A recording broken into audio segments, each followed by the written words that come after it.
செல்வம் sir, நம்ம ஏற்கனவே கேட்டிருந்தேன், விஜயுடைய அந்த பேச்சு பொறுத்த வரைக்கும் பாஜக ஒரு மிக கடுமையாக விமர்சித்து பேசியிருக்காரு. பாஜக எதிர்பார்ப்பாக விஜய் ஒரு ஆப்ஷன் இருந்தாரு, அது இப்ப இல்ல அப்படின்னு எடுத்துக்கலாமா? இல்ல, நீங்க என்ன பார்க்கணும், ஒரு அரசியல் கட்சிகள் தொடங்கும் போதே, இப்போ எங்க அண்ணன் நமதுரிமை காக்கும் கட்சி அவரே நான் முதலமைச்சர் சொல்லுவாரு, நம்ம அதை மறுத்துட முடியுமா? அது அவருடைய உரிமை. அதனால ஒன்றும் எனக்கு தெரியும் சார். கொஞ்சம் எக்கோ.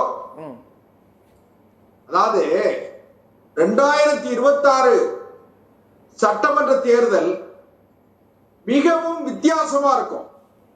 ஏன்னா அரசியல் பார்வையாளர்கள், அரசியல் திறனாய்வாளர்கள் கணிக்க முடியாத அளவிற்கு ஒரு விசித்திரமான தேர்தலாக இருக்க போகுது. இப்ப 4 முனை போட்டிங்கிறது உறுதி ஆயிட்டு. நான் என்ன நினைக்கிறேன்னா, திமுக தலைமையில் ஒரு கூட்டணி, பாரதிய ஜனதா கட்சி, அண்ணா திமுக ரெண்டுமே சேர்ந்த தேசிய ஜனநாயக கூட்டணி ஒண்ணு, மரியாதைக்குரிய விஜய் அவர்கள், அதுக்கு பிறகு அண்ணன் சீமான், இது 4 முனை போட்டி. இந்த 4 முனை போட்டி தவிர்க்க முடியாது. அண்ணன் சீமானை பற்றி செங்கை பத்மநாபனை அவர் ஒரு கருத்து இருக்கலாம். ஆனா அவர்கிட்ட இருக்கிற ஒரு 8.5% வாக்குகள் என்பது சாதாரணமான வாக்குகள் கிடையாது. இந்த தேர்தலை பார்ப்போம். அது விடுங்க, நீங்க பேசும்போது குறுக்க வரல, கொஞ்சம் அமைதியா இருக்க. அதனால நான் என்ன சொல்றேன்னு கேட்டீங்கன்னா, இப்பொழுது திமுக ஆட்சி நீடிக்க வேண்டுமா, தொடர வேண்டுமா, வேண்டாமாங்கிறதா இந்த தேர்தல். அப்ப இந்த தேர்தல் பொறுத்த வரைக்கும் நீங்க எப்படி பார்க்கணும்னு கேட்டீங்கன்னா, திமுக அவர்களுடைய சம பேத தான தண்டம் அனைத்தையும் பயன்படுத்துவார்கள், அதுல மாற்று கருத்து இல்லை. இப்போ திமுக 25 ஆண்டுகள், இன்றோடு இப்பொழுது 25 ஆண்டுகளை மாநில ஆட்சியில் நிறைவு செய்திருக்கிறது. மத்தியில 19 ஆண்டுகள் நிறைவு செய்திருக்கிறது. 19 ஆண்டுகள் ஆட்சி அதிகாரத்தில் இருந்திருக்காங்க. இப்போ திமுக தமிழ்நாட்டிற்கு அந்த வாய்ப்பு வரல, இந்த வாய்ப்பு வரல, உரிமைகள் பறிக்கப்படுதுன்னு சொல்லி திமுக குரல் எழுப்புவது ஒரு வேடிக்கையான வினோதமான நிகழ்ச்சி. ஒண்ணு. இரண்டாவது, அண்ணன் சூர்யா வெற்றி கொண்டார், நான் பெரிதும் மதிக்கிற வெற்றி கொண்டாருடைய மகன். அதே நேரத்தில் திமுக இதுவரை அறிவித்த எதையாவது செய்திருக்கிறார்களா? மாநில உரிமைகளை எல்லாம் பறிகொடுத்தது திமுக. மத்தியில் ஆட்சி அதிகாரத்தில் பாரதிய ஜனதா என்னமோ மதவாதம் அது இது சார்லாம் பேசுறாங்க. மத்தியில பாரதிய ஜனதா கட்சியில் தலைமையில் இருந்த அடல் பிகாரி வாஜ்பாய் தலைமையில் இருந்த அரசில் 5 ஆண்டு காலம் முழுமையாக திமுக ஆட்சி அதிகாரத்திலே பங்கெடுத்திருந்தது. அது போக அமைச்சர்களாக இருந்தார்கள். அன்னைக்கெல்லாம் பாஜக ஒண்ணு மதவாத கட்சியா தெரியல. சரி, அதெல்லாம் விட்டுருவோம். நான் இப்ப என்ன சொல்றேன்னு கேட்டீங்கன்னா, இன்றைக்கு கடந்த காலங்களை விட இன்றைக்கு மக்களிடத்திலே ஜனநாயகத்தினுடைய இறுதி எஜமானர்களான வாக்காளர் பெருமக்கள் எல்லாவற்றையும் பகுத்து பார்க்கிற திறன் மக்கள்கிட்ட இருக்கு. எல்லாவற்றையும் சரி தவறு என்று ஆய்ந்து அறிவுபூர்வமாக சிந்திக்கிற திறன் வாக்காளர் பெருமக்களிடத்துல இருக்கிறது. காரணம் தொழில்நுட்ப வளர்ச்சி. இனிமேல் நாம யாரை ஏமாத்தி அதெல்லாம் பண்ணிட முடியாது. ஒண்ணு. இன்றைக்கு மரியாதைக்குரிய விஜய் அவர்கள் தன்னுடைய தலைமையில் அவரே முதலமைச்சர் வேட்பாளர் என்று அவருடைய கட்சி ஒரு பிரகடனப்படுத்தியிருக்கார். இப்போ திரு விஜய் அவர்கள் அரசியல் களத்திற்கு வந்த பிறகு சின்ன சின்ன கட்சிகளுக்கு பார்கெனிங் கெப்பாசிட்டி கூடிருச்சு. அதாவது சின்ன கட்சிகளுக்கு எங்களுக்கான இடம் எண்ணிக்கையை நீங்கள் அதிகமா தரணும், இல்லைன்னு சொன்னா எங்களுக்கு விஜய் ஒரு ஆப்ஷன் இருக்காருன்னு சொல்லக்கூடிய அந்த வாய்ப்பு வந்துருச்சு. திரு விஜய் அவர்கிட்ட ஒரு கூடுதல் அட்வான்டேஜ் என்னன்னு கேட்டா, நாங்கள் பவர் ஷேரிங், அதாவது நாங்கள் அதிகார பகிர்வு தருகிறோம், ஆட்சி அதிகாரத்துல பங்குதாரம் சொல்லக்கூடிய இடத்துல திரு விஜய் அவர்கள் இருக்கிறார். அதே நேரத்துல பாரதிய ஜனதா கட்சியை பொறுத்தவரையில எங்களுக்கு இதை பற்றி எல்லாம் எதை பற்றி கவலை இல்லை. திரு விஜய் அவர்கள் எங்களை புறக்கணிக்கிறார், அவர் புறக்கணிக்கிறார், இவர் புறக்கணிக்கிறார். விஜயுடைய பாஜக எதிர்பார்ப்பா விஜய் இருந்தாரு. விஜய் நிச்சயமாக பாஜகவோடு வரணும், கூட்டணிக்கு வரணும் அப்படின்னு எதிர்பார்க்கப்பட்டது. ஆனா அவருடைய அந்த பேச்சு பார்க்கும்போது சமூக நீதி, சமத்துவம், சகோதரத்துவம் வேரூன்றி இருக்கக்கூடிய தமிழ்நாட்டு மண்ணில் பெரியார், அண்ணாதுரை அவமதித்து அரசியல் செய்ய முடியாது, பாஜக வெற்றி பெற முடியாது அப்படின்னு சொல்றாரு அவரு. அண்ணா ஒண்ணு கேளுங்க, நீங்க 1967 மூதறிஞர் ராஜாஜியும் அண்ணாவும் கூட்டணி வச்சாங்க. அது வரைக்கும் மூதறிஞர் ராஜாஜியை குள்ளுகப்பட்ட உடல் எல்லாம் மூளை, மூளை எல்லாம் சிந்தனை, சிந்தனை எல்லாம் வஞ்சனைன்னு சொல்லி அண்ணா விமர்சனம் பண்ணாரு. அந்த அண்ணாவோடு கூட்டணி சேர்ந்துதான் அது திமுக, அண்ணா ராஜாஜியோடு கூட்டணி சேர்ந்துதான் திமுக ஆட்சிக்கு வந்தது. இதுவரை திமுக முரண்பட்ட எல்லா கட்சிகளோடும் உடன்பட்டு இருக்காங்க.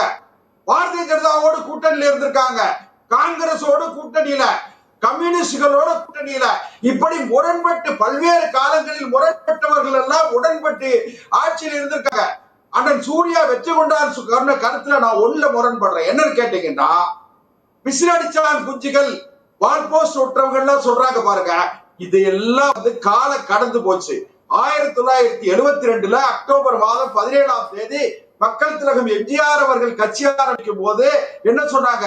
மலையாளி, தொப்பிக்காரன், இப்படி எல்லாம் கடுமையா திமுக விமர்சனம் செய்தது. ஆனால் கூட அவர் இயக்கம் ஆரம்பித்த 6 மாத காலத்தில் அன்றைக்கு திமுக ஆட்சி அதிகாரத்தில் இருந்தாங்க.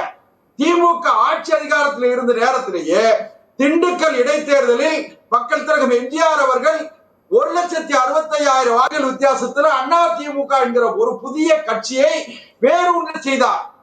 அதனால அரசியல் இது நடக்கும், இது நடக்காது, ஏதோ திமுகவிற்கு தமிழ்நாட்டை சாசுவமாக சாசனம் எழுதி கொடுத்ததை போல அண்ணன் வெற்றி கொண்டார் பேசுவதை நான் உடன்படவில்லை, முரண்படுகிறேன். நம்ம இப்போ காங்கிரஸ் கட்சியினுடைய முன்னாள் தலைவர் திருநாவுக்கரசர் சொல்லும் போது கூட சொல்றாரு, அதிமுக பாஜக கூட்டணி அப்படிங்கிறது இன்னும் தேர்தல் வரைக்கும் அது தொடருமா அப்படிங்கிறது கூட சந்தேகமா தான் இருக்கு அப்படின்னு சொல்றாரு. அதாவது அண்ணன் திருநாவுக்கரசு வந்து அதிமுக மிக முக்கிய தலைவராக இருந்தவர். அவருடைய பார்வையில அவருக்கு ஏதோ ஒரு எதிர்பார்ப்புகள் இருக்கு. அவருடைய மகனுக்கு மறுபடியும் வாய்ப்பு கிடைக்கணும், அவருக்கு தமிழ்நாடு காங்கிரஸ் கமிட்டி தலைவர் கிடைக்கணும், இப்படி பல எதிர்பார்ப்புகள் இருக்கும். அது வேற விஷயம். அதே நேரத்துல பாரதிய ஜனதா கட்சியினுடைய மிக மூத்த தலைவர், முன்னாள் அகில இந்திய தலைவரும் பாரதிய ஜனதா கட்சியினுடைய மிக மூத்த தலைவருமான வியூக வகுப்பாளராக நாங்கள் கருதக்கூடிய உள்துறை அமைச்சர் அமித்ஷா அவர்கள் திட்டவட்டமாக அறிவித்திருக்கிறார்கள். அதனால நான் என்ன சொல்றேன்னா, இதே அண்ணன் திருநாவுக்கரசு அவர்களுக்கு நான் இந்த நிகழ்ச்சி மூலமா ஒரு கேள்வி என்னன்னா, காங்கிரஸ் திமுகவும் கூட்டணியில தொடருவாங்களா? எனக்கு ஒரு நிமிஷம் உங்க பரிமை அனுமதி கேளுங்க அவர்கிட்ட. சொல்லுங்க. அண்ணா ஒரே ஒரு கேள்விண்ணே. இப்போ அண்ணா அமித்ஷான்னு சொன்னதுனால எனக்கு ஒரு உணர்வு. ஏன்னா எங்கள் அண்ணன் ஒரு அற்புதமான பேச்சாளர், தமிழர்ன்ற உணர்வுல பொம்பரை மாதிரி தமிழ்நாடு ஃபுல்லாக 50 வருஷம் பேசின பேச்சாளர், தமிழர்களோட உயர்வுக்கும் மரியாதைக்காக அரசியலுக்கு வந்தவர். அண்ணா அமித்ஷான்னு சொன்னீங்கல்ல, ஒடிஷாவில் போய் பாண்டியன் ஐஏஎஸ்ங்கிற ஒரு தமிழன் பின்னால் இந்த ஒடிஷா பீப்புள் போகலாமா, உங்களுக்கு சூடு இருக்கா, சொரணம் இருக்கா, மானம் இருக்கா, ரோசம் இருக்கான்னு கேட்ட அமித்ஷா பின்னால் இப்ப அண்ணன் எங்க அண்ணன் போலாமா, தமிழர்களை திருடன்னு சொன்ன அமித்ஷா பின்னால எங்க அண்ணன் போலாமா? இல்ல ஒண்ணு கேளுங்க அண்ணா, கொஞ்சம் தயவு செய்து சூர்யா தயவு செய்து அனுமதிக்க. அதாவது நான் ஒண்ணு கேளுங்க, 1.5 லட்சம் தமிழர்களை கொன்று குவித்த காங்கிரஸோடு நான் ஒரு காலம் கூட்டணி சேர மாட்டேன்னு சொன்னவர் தலைவர் டாக்டர் கலைஞர். அது போக கூடா நட்பு கேடாய் முடிந்ததுன்னு சொன்ன தலைவர் கலைஞருடைய வாக்கு நீங்க மீறி இருக்கீங்க, கலைஞரை மீறி இருக்காரு. கூடா நட்பு காங்கிரஸோடு நாங்கள் நட்பாக இருந்தது தவறு. 1.5 லட்சம் தமிழர்களை கொன்று குவிக்கும் பொழுது கலைஞர் தமிழ்நாட்டுடைய முதலமைச்சர், காங்கிரஸ் மன்மோகன் சிங் அரசியல் மத்திய அரசியலே திமுக அங்கம் வகித்தது. ஆனால் 1.5 லட்சம் தமிழர்களை கொன்று குவிக்கிற பொழுது கண்மூடி மௌனமாக இருந்தது திமுக. அதனால நீங்க அரசியல்ல சில விஷயங்களை நீங்களே பிரச்சனை இல்ல, நம்ம எது நடந்தாலும் பரவாயில்ல, தொடச்சிட்டு வந்துடலாம். திமுக இலங்கைக்கு ஏகே பாட்டி கொடுத்து அனுப்பிச்சு நீங்க தானே எங்களோட இருந்தீங்க. நீங்க இருந்தீங்களே அந்த வைகோ கட்சியில இருந்தீங்களே, மதிமுக இத்தனை ஆண்டுகளமா இருந்தீங்களே. ஒண்ணு கேளுங்க, நான் ஒன்னே ஒண்ணு சொல்றேன் கேளுங்க. ஆனா திமுக பதவிக்காக எதை வேண்டும் என்றாலும் செய்யும். ஒரு உதாரணத்துக்கு ஒன்று சொல்றேன். 1976 மிசால 543 பேர் கைது செய்யப்பட்டாங்க. 3 பேர் சாத்தூர் பாலகிருஷ்ணன் உள்ளிட்ட 3 பேர் அந்த இந்திரா காந்தி அம்மாவை இங்க வந்து மன்னிப்பு கேட்க வச்ச கட்சி திமுக பலமுறை சொல்லிட்டோம்.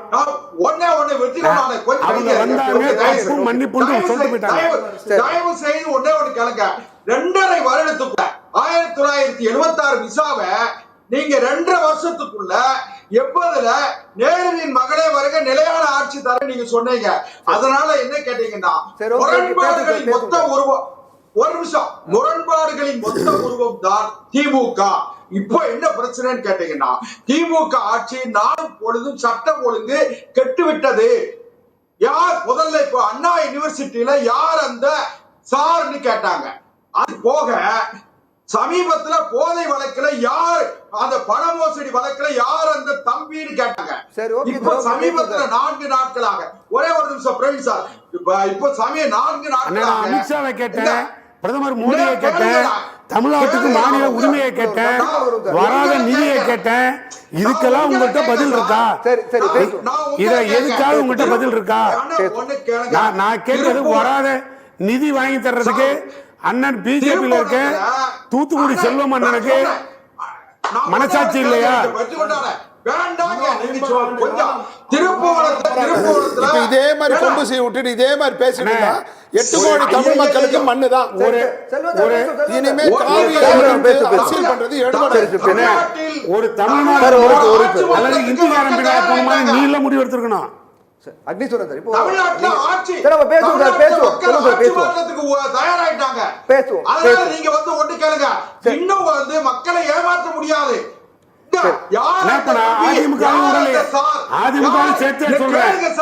அப்படிப்பட்ட அமித்ஷா பின்னால நீங்க போலாமா? அண்ணா கேளுங்க, இதையும் நான் ஒப்பந்தா சொல்லிட்டேன். கேளுங்க. ஒரே நிமிஷம்.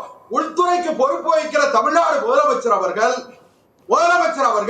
ஒரு காவல் மரணத்தை, காவல்துறை அத்துமீறலால் நடந்த மரணத்துக்கு மன்னிப்பு கேட்டார் சொன்னா எவ்வளவு பெரிய அவமானம். காவல்துறையை சட்ட ஒழுங்கை மன்னிப்பு கேட்டாரு, அந்த பாதிக்கப்பட்ட குடும்பத்துக்கு கேட்டாரு. நான் பப்ளிக்ல கேட்கல, பாதிக்கப்பட்ட குடும்பம் மனசாட்சியா பேசுறாரு.